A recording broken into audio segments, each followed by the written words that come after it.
Well, the province is revealing its plan now to use private clinics to deliver more public health services. And their three-step strategy will see some for-profit centers perform additional surgeries and other procedures in an effort to ease the pressure on hospitals.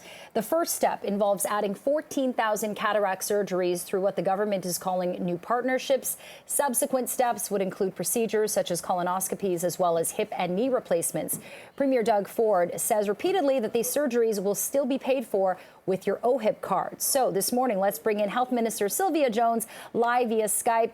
Minister, thank you for joining us. One of the gaps that some say in forming this plan is that you're bringing private health clinics online faster than you might have the healthcare staff to perform these procedures. Many still need to finish school. Will this plan drain staff from the public healthcare system?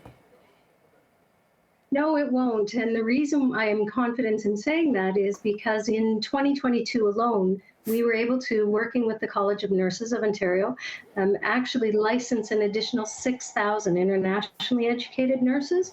We have, through our Learn and Stay program, got the highest number of interested students who are applying and starting their nursing pathway career through the education system. So we've done a lot of things in the short and medium term, and we will continue to make those investments so that we have sufficient numbers of internationally educated, domestically educated, and people who want to work in the system.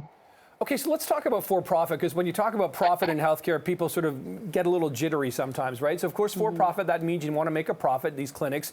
It's difficult to believe that healthcare perhaps won't cost more as a result of this move. And then also, Minister, coming out of a pandemic where we saw, for example, that, private long-term care homes, at least when it came to deaths, performed much worse than publicly owned ones. So the argument there was that when profit was the motive, that the cuts led to lives being lost. So how is the province going to ensure cost-cutting doesn't cut into care at these private clinics? So, Nick, it's a great question, and I think it's really important for people to understand that the same professional standards that we have in our publicly funded system, in hospitals, in community, in primary care settings, is exactly what we have in these surgical centers. And that will continue. That oversight will continue, and any issues are dealt with the same way they would be if concerns were raised when an individual goes to their primary care doc or to a hospital system. It's all the same oversight. It's all the same important high quality that we expect and demand in the province of Ontario. And Health Minister, a number of countries have systems like this new one that you're proposing in various configurations. I believe yesterday during the press conference, you said bold, creative, innovative. It's time to break the status quo, even citing that other provinces in Canada are already on this train. But is there any evidence to show that having a system like this in place is actually beneficial, that it's actually cutting down on the backlog, it's improving wait times? Because according to some people anecdotally over in Saskatchewan, it's not really helping and they're just as overburdened.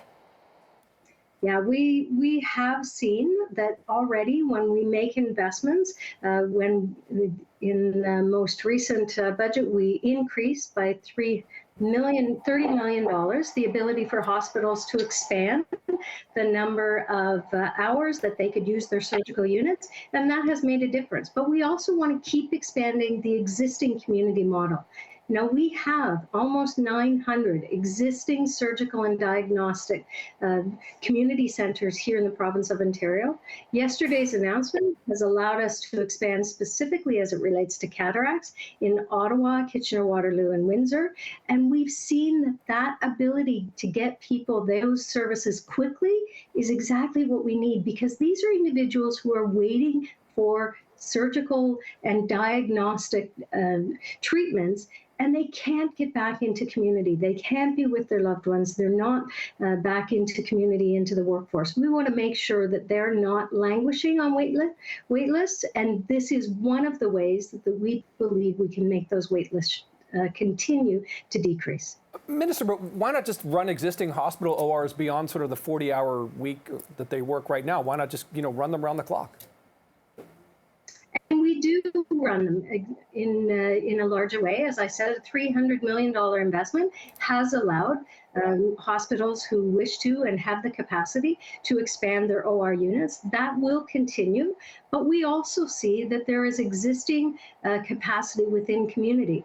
You know, the vast majority of cataract surgeries are actually done outside of a hospital setting.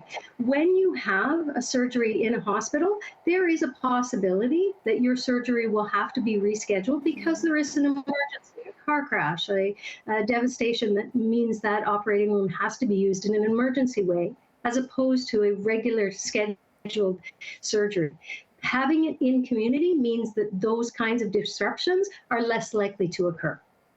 All right, that is Health Minister Sylvia Jones joining us live here on CP24 Breakfast, talking about the new model in the province. Appreciate the time. Thanks for joining us. Thank you.